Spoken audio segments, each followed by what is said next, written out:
오늘은 우리 오늘도 새 본문이기 때문에 새 본문 말씀 읽었는데 출애굽기에 나오는 그 말씀을 보시면은 그 모세의 얼굴에 광채가 나서 그것을 이제 이스라엘 백성들이 이제 보기가 두려워 가지고 그 모세가 얼굴에 수건을 쓰기도 하고 가리기도 하고 그렇게 하다가 또 모세가 하나님과 교제할 때는 그 수건을 벗고 교제하고 모세 얼굴에 광채가 났다. 그래서 하나님과 교제를 통해서 그런 놀라운 변화가 모세 얼굴에 나타났다라는 그런 내용이 나옵니다. 근데 이제 고린도 후서에서도 이제 모세 얼굴에 광채 얘기가 나오는데 여기서는 그 가려졌다라는 것을 갖다가 율법에 가려져서 예수님을 알지 못하는 상태를 수건으로 가린 거라고 사도 바울을 가르치고 있습니다. 그래서 이제 우리 믿는 사람에게는 가려진 것이 없다는 얘기예요. 왜냐하면 예수님을 믿기 때문에 다 알고 있다는 것이죠. 오늘날도 우리가 그 말씀을 가르치는 이단들 중에서 마치 예수님이 가려진 분이기 때문에 뭐 말씀을 이렇게 배워야 된다, 저렇게 배워야 된다. 그런 것이 이제 신천지나 이런 이만희 신천지나 그런 곳이거든요. 우리는 예수님을 알기 때문에 가려진 것이 하나도 없는 줄로 믿으시기 바랍니다. 우리는 예수님을 알기 때문에 모든 신비를 깨달은 줄로 아시기 바랍니다. 그러니까 신비 그러면은 야 우리는 모르는 거니까 이거 어떤 걸 체험해야 되는 거 아니야? 그래서 어디 가서 뭐 배우고 해야 되는 거 아니야? 절대로 그런 거 없습니다. 이미 예수님을 믿은 사람은 그게 신비를 다 깨달은 것이에요. 더 이상 없습니다. 더 이상 없어요. 말씀 안에서 살면 되고 우리 안에서 변화를 일으키며 살면 되는 것이죠. 더 깊이 뭘 배우려고 하고 그건 잘못된 것입니다. 예수님 안에서 이미 다 깨닫고 은혜 받은 줄로 믿으시기를 바랍니다. 아멘. 고린도후서 내용이 그런 것이. 근데 구약 이제 이스라엘 사람들은 아직도 가려가지고 예수님을 모르기 때문에 그게 문제라 그런 말씀이고요. 그 다음에 고린도후서에 그 읽은 말씀의 그 후반부 부분에 보시면은 예수님이 놀랍게 변화되셨었는데 우리도 그렇게 변화될 것이다라는 내용이 거기 또 나와요. 여러분도 다 우리 놀라운 모습으로 예수님처럼 변화될 줄로 믿습니다. 누가복음의 말씀에서는 이제 변화산에서 변모하신 주님 그 모습 그대로 말씀하고 있습니다. 그래서 금주의 설교의 그 주제와 제목은 변모하신 주님이시지만은 기도와 영적 체험에 대해서 어떤 관계가 있는지 이 말씀 통해서 우리도 제자들처럼 깊은 영적 체험도 할 수 있기를 주의 이름으로 간절히 축원합니다. 아멘. 우리가 이 변모주일인데요. 이 변모주일은 사순절이 시작됩니다. 오늘 이번 주 수요일부터 사순절이 시작됩니다. 그래서 수요일은 성회 수요일이라 그래가지고 전통 교회들은 교회에 모여서 그 종려주일 때 그 나무를 태운 재를 가지고 얼굴 여기다가 십자가를 긋고 회개를 상징하는 사순절을 시작한다. 그래서 월요일, 화요일은 카니발 하잖아요. 유럽 사람들은 그래서 남미 사람들은 카니발. 사순절 되면은 뭐 그런 고기라든지 낙농 제품 이런 거를 전통적으로 안 먹는 거로 하니까 그 전에 단 거, 그다음에 고기 이런 거 그 먹는 날이 카니발이에요. 월요일, 화요일, 그다음 수요일부터 사순절이 시작돼서 부활절까지 이제 영성 훈련, 영성으로 회개를 중심으로 해서 회개와 구제 이런 걸 중심으로 해서 신앙생활을 하게 됩니다. 지금까지 주현절을 지켰습니다. 그래서 주현절은 예수님께서 우리를 제자로 불러주셔서 성령 세례, 불 세례 주시고 또한 포도주가 물이 변하여 포도주가 된 것처럼 우리도 변화될 수 있다. 변화돼야 된다. 그 다음에 제자들을 불러서 사람 낚는 어부가 되게 하라라는 그런 말씀. 그 다음에 정말로 복 있는 사람과 저주받는 사람들. 그 사람들이 누구냐. 그래서 그런 말씀 나눴고요. 그 다음에 원수도 사랑하라라는 그런 말씀은 참 순종하기 어려운 말씀이지만 그 말씀을 씨앗으로 생각하고 심으면은 놀라운 결과를 얻게 된다. 그래서 제자로 부름받은 삶을 가르쳐 주셨고요. 이제 그 주연절의 마지막이 변모주일입니다. 변모주일. 그래서 여러 가지 많은 그런 그림으로 이제 옛날 교회들이 가르치고 있는데 러시아나 이런 그리스나 동방 교회들은 저런 이콘이라 그러죠. 저런 이콘을 가지고 성도들에게 가르치는 것입니다.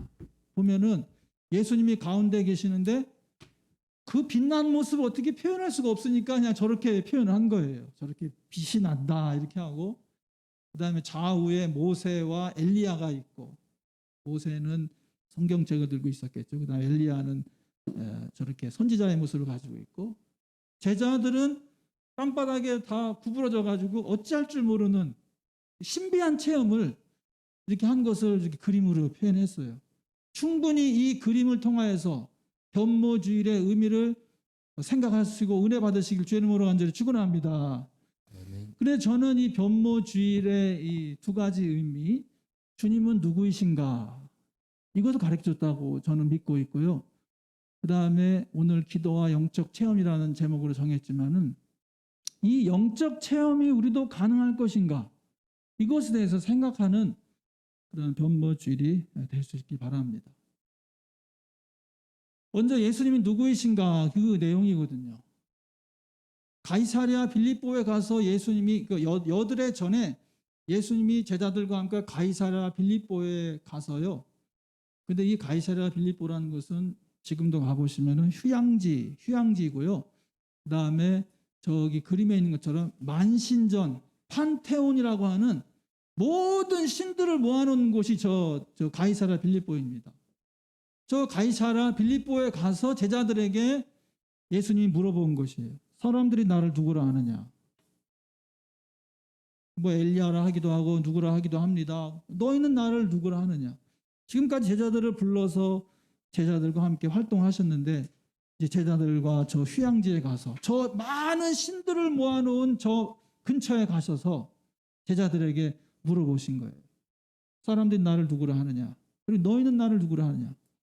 그러니까 거기에서 놀라운 신앙 고백이 나왔습니다. 베드로가 주는 그리스도시요 살아계신 하나님의 아들이십니다. 엄청난 신앙 고백입니다. 나사렛 예수가 그리스도 메시아 구세주이시고 살아계신 하나님의 아들이시고 더 나아가게 되면은 여호와 하나님이시다라는 신앙 고백을 하시게 된 거예요. 할렐루야. 아멘. 그러니까 저렇게 많은 신들 중에서 나사렛 예수님이 살아계신 하나님의 아들이시다, 그 하나님의 본체의 영광이시다, 이 신앙 고백을 한 것이에요. 놀라운 신앙 고백입니다. 우리도 이와 같은 신앙 고백을 통하여 주님의 교회의 일원이 된 줄로 믿으시기를 바랍니다. 아멘. 여드레 후에 예수님께서 제자들과 함께 이 산에 오르셨는데, 저기 그림 보시면은 변화산이 있고요. 그다음 가나가 있고요. 저 왼쪽은 지중해고요. 오른쪽에 있는 그 파란 호수는 갈릴리 호수잖아요. 그래서 예수님께서 갈릴리 호수 주변에서 쭉 활동을 하시다가 가이사랴 빌립보는 저 갈릴리 호수 저 북쪽, 훨씬 더 북쪽 위에예요.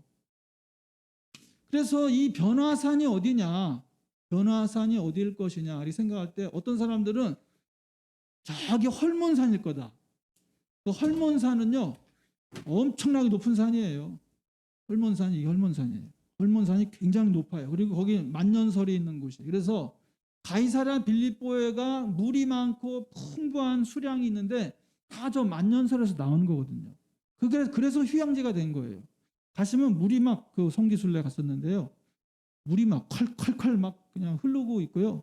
그 다음에 거기에 이렇게 저수지 같은 못 같은 걸 만들어 놓고 물이 풍부하고, 그럼 거기가 그 사람들이 휴양지가 된 것이죠. 그래서 가이사랴 빌립보, 시저, 가이사랴라는 말은 시저를 생각하고 황제를 위한 것이거든요. 그래서 저 산에 올라가서 주님께서 제자들과 함께 변화된 것이냐, 변모하신 것이냐 이렇게 생각하는 사람들도 있었는데, 근데 아니더라고요. 잘 보시면요, 이게 다볼산이래요. 다볼산, 마운트 타볼. 그래가지고 이건 이제 그 북쪽이 아니라 갈릴리 호수 밑에 쪽에 있어요. 8일 지나서 예수님이 가이사랴 빌립보에서 제자들과 함께 너희 나를 누구라 하느냐 이렇게 하시고 나서 8일 후에 산에 올라가신 거예요. 그러니까 예수님께서 산에 올라가신 것은 등산하러 가신 게 아니라 기도하러 가신 거예요. 기도하러 제자들 베드로, 요한, 야고보 세 제자와 함께 이 다볼산에 올랐다. 그래서 기도를 하시다가 놀랍게 변화되신 것이죠. 그래서 지금도 이 다볼산에 가면 이 교회가 있다 그래요. 저는 여기는 가보지 않았는데 다볼산 변모교회, 주님께서 변모하신 것을 기념하는 그 산과 그 교회가 이 다볼산에 있다고 합니다. 그래서 변화산 이 다볼산에서 예수님께서 기도하시다가 변화되셨는데 거기서 제자들이 놀래서 아이고 여기 보니까 모세도 있고 엘리야도 있고 예수님의 모습은 놀랍게 변화되어 가지고 자기들이 정신이, 그러니까 이게 큰 영적 체험 가운데 있는 거예요. 그러니까 현상 세계가 아닌 또 다른 세계 속에 들어가서 영적 체험을 한 거죠. 그래서 여기다가 초막 셋을 짓고 여기 있는 게 좋겠습니다. 여기가 너무너무 좋습니다. 신령한 그런 은혜 속에서 이렇게 말했죠. 그런데 갑자기 그 두 모세와 엘리야가 사라지면서 구름 속에서 소리가 나면서 나의 아들 곧 택함 받은 자이니 너희는 그의 말을 들으라. 이렇게 그 음성을 제자들이 들었다라는 것이에요. 그래서 이 음성의 의미는 뭐냐? 구름 속에서 이 음성이 났다는 것은, 구름 속이라는 것은 그냥 실제로 구름이 아니죠. 하나님의 영광이죠. 구름이라고 말하면 하나님의 영광을 상징합니다. 하나님의 영광 가운데 그 다음에 소리가 났다. 하나님의 음성이 들렸다. 하나님의 확증입니다. 이는 나의 아들 택함 받은 자이다. 예수님이 누구이신가 그러면 하나님의 아들이시다. 메시아이시다. 구세주 그리스도이시다. 그걸 확증시키는 것이죠.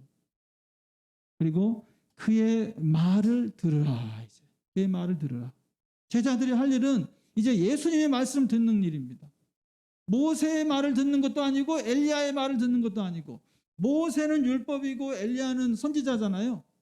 이제 그것이 중요한 것이 아니라, 물론 그 말씀도 들어야 되지만은 원래 우리들 안에 있는 죄와 여러 가지 모습들, 그런 것 때문에 그 선지자와 모세의 이야기도 들어야 되지만은 예수님의 말을 들어야 된다. 이제부터는 예수님의 말을 들어야 된다. 우리도 예수님의 말씀을 듣고 순종하여서 주님의 제자가 되는 놀라운 은혜를 체험하는 저와 여러분 되시길 주의 이름으로 간절히 축원합니다.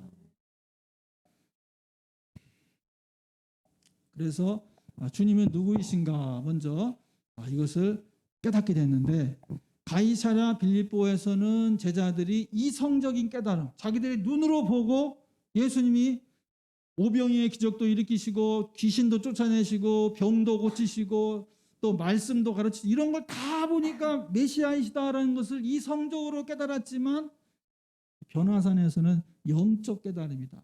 신령한 세계를 봤다. 영적 세계를 보게 되었다. 보이는 세계가 아니라 보이지 않는 세계를 보게 되었다. 할렐루야. 이성적 깨달음도 중요하지만요, 보이지 않는 영적 깨달음, 이것이 중요합니다. 이것도 해야 돼요. 그러니까 물론 아까 제가 처음에 얘기할 때 우리는 이미 수건이 다 벗어져서 예수 그리스도를 알기 때문에 우리는 걱정이 없다 이렇게 했지만은, 우리 청소년들이나 우리들 가운데서도 조금 어려운 일이 생기거나 이러면 흔들릴 수가 있잖아요. 그런데 이 영적으로 이런 깨달음을 가진 사람들은 절대로 흔들리지 않습니다. 여러분도 이미 이성적 깨달음과 영적 깨달음으로 말미암아서 흔들리지 않는 신앙이 되신 줄로 믿습니다. 베드로가 이렇게 그랬어요.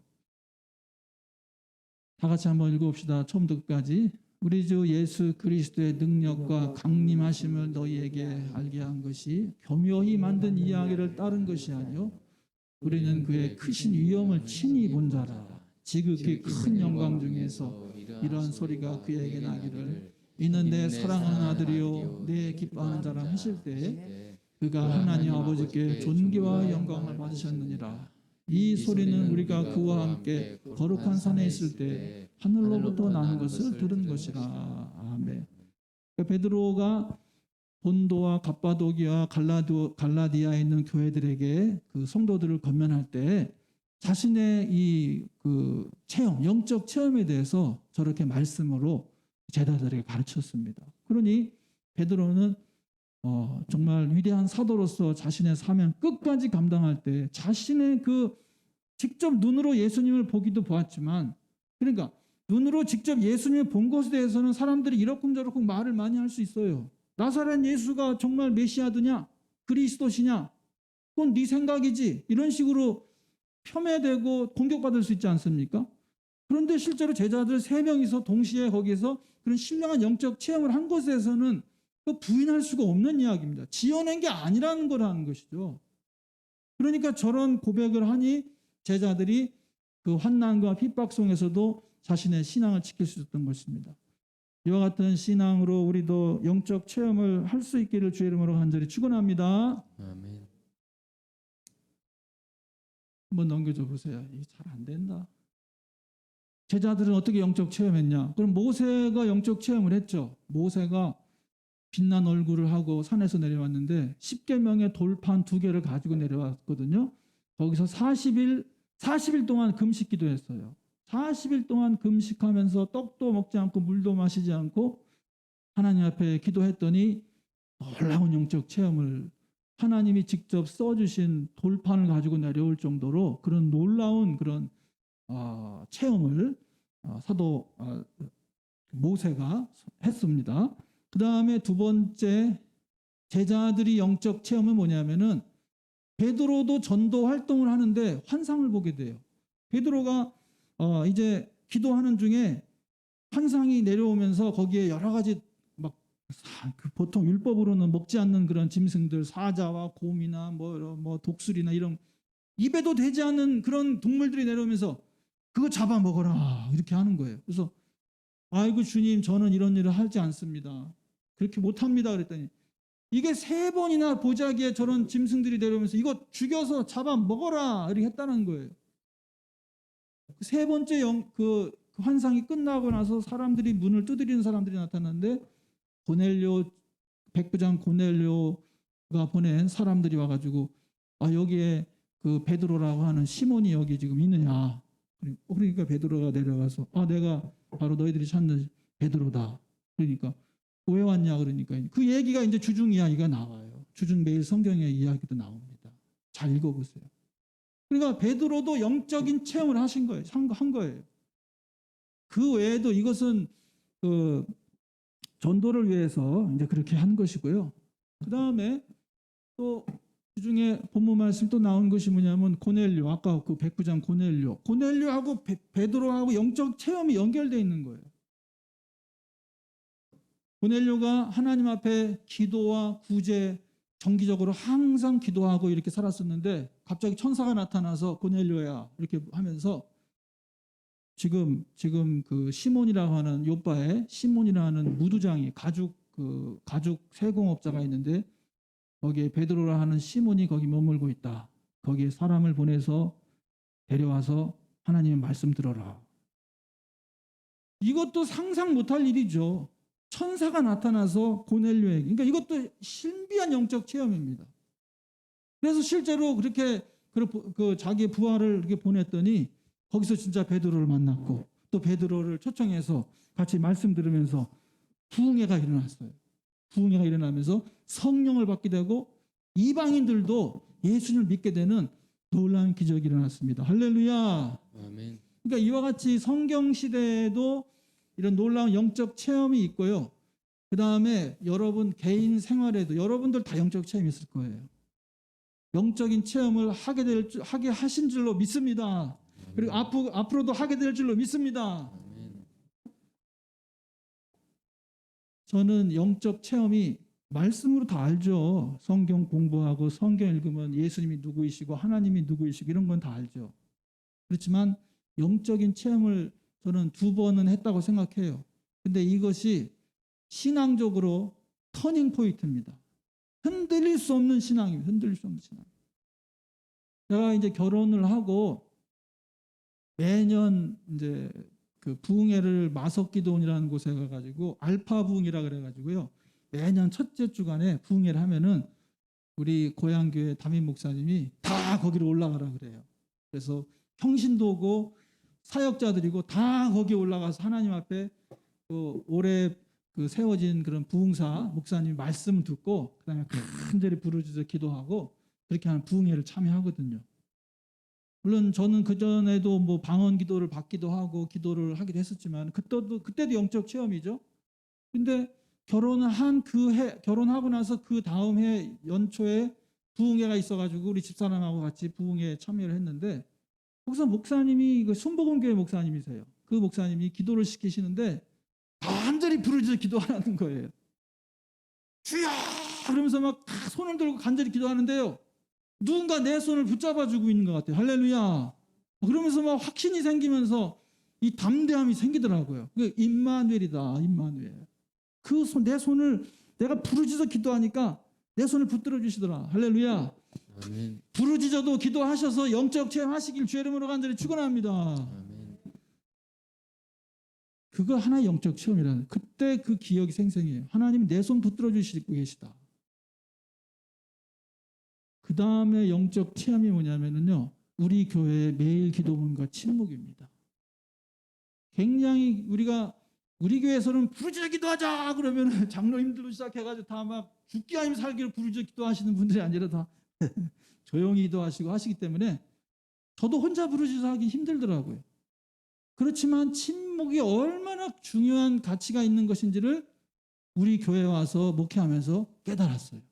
오히려 부르짖는 것보다 침묵하는 게 더 중요하다. 이게 상반되는 거죠. 부르짖는 것도 엄청난 기도의 능력을 체험하는 것이지만 하나님 앞에 잠잠하고 침묵하는 것도 그 은혜다. 그래서 매일 기도문을 가지고 매일매일 기도하는 가운데 주님이 나와 함께 하시고 이 시간과 공간이 그걸 어떻게 설명할 수가 없어요, 여러분. 영적 체험은 어떻게 설명하기가 어려운 것이 영적 체험입니다. 그러면서 부르짖어 기도할 때는 임마누엘, 하나님 나와 함께 하신다. 그런 걸 느꼈는데 매일 기도와 침묵할 때에는 주님의 현존, 주님이 또 나와 함께, 그것도 임마누엘이죠. 다른 표현이 현존, 주님의 현존이 나와 함께 하고 계신다. 시간과 공간을 초월한 주님께서 나와 함께 하신다. 이 매일 기도문을 통하여서 주님 앞에 잠잠히 기도하고 이렇게 할 때 함께 하신다. 이런 체험을 했어요. 그러니까 영적 체험이 부르짖는 것만이 영적 체험하는 것도 아니고요. 또 조용히 침묵한다 그래가지고 영성한다고 그렇게만 하는 것도 아니고요. 이것도 하고 저것도 해야 된다. 여러분의 그런 성품과 기질에 맞는 그런 기도 생활을 통하여서 주님의 은혜를 받으시는 또 영적 체험을 할 수 있는 저 여러분 되시길 주의 이름으로 간절히 축원합니다. 아멘. 2022년 사순절에는 영적 체험 또 은혜를 받기 위한 기회라고 저는 생각합니다. 그래서 오늘 고넬료가 이제 놀라운 은혜를 체험했던 것 같은 항상 기도와 구제 이거예요. 기도고 사순절이기 때문에 금식도 하고 그 다음에 구제도 하고 해야 돼요. 내 재물이 있는 곳에 내 마음도 있다 이렇게 했거든요. 그러니까 구제와 헌신, 봉사, 헌금 드리는 거 이것이 영적 체험할 수 있는 주님 앞에 은혜 받을 수 있는 길이다 하는 것입니다. 그 다음에요. 매일 성경 읽기와 기도하셔서 은혜 받으시길 주의 이름으로 간절히 축원합니다. 아멘. 제가요 매일 성경 읽기 준비하다가 막 눈물을 흘렸어요. 성경 읽는데 왜 눈물이 나와요? 눈물 흘렸다니까요, 정말. 물론 제가 이제 우리말도 하지만 영어도 하는데 영어를 하려면은 좀 그래도 어떻게 하는지 좀 들어봐야 되잖아요. 그래서 유명한 그 영국의 데이빗 수세라고 하는 배우의 그분의 목소리는 흉내 낼 수가 없어요. 너무나 좋아가지고 내 목소리는 톤이 높고 이렇게 하지만 그분 목소리 들으면 막 너무 부드럽고 근데 그분의 그 이사야 말씀을 듣는데 눈물이 막 절절 나오더라고요. 그리고 매일 성경 읽기 유튜브 채널에 솔직히 품이 많이 들어가고 있기 때문에 여러분 그거 한번 듣고 말씀 묵상하고 기도하면 여러분도 은혜 받고 축복받게 될 줄로 믿습니다. 모든 두려움과 모든 막힌 것과 모든 불통한 것이 떠나간 줄로 믿습니다. 엄청 품이 들어가는 거예요. 은혜 받으시길 주의 이름으로 간절히 축원합니다. 그러니까 한 번씩은 꼭 들으세요. 그래서 한 번씩 꼭 들으시고 말씀 가지고 기도하시면은 그 유튜브를 켜서 그거를 듣는다는 것 자체가요 엄청난 결단이거든요. 근데 저는 지난 주간에 그 매일 성경 읽기 유튜브를 준비하면서 우리 성도님들이 이것을 매일매일 읽으면 은혜를 받겠구나. 은혜를 받고 축복 주실 것이구나. 이번 사순절에는 매일 성경 읽기 꼭 들으시고 또 읽으시고 또 기도하시고 그렇게 하셔서 정말 변화와 체험에 축복된 2022년 사순절을 맞이하시기를 주의 이름으로 간절히 축원합니다. 아멘.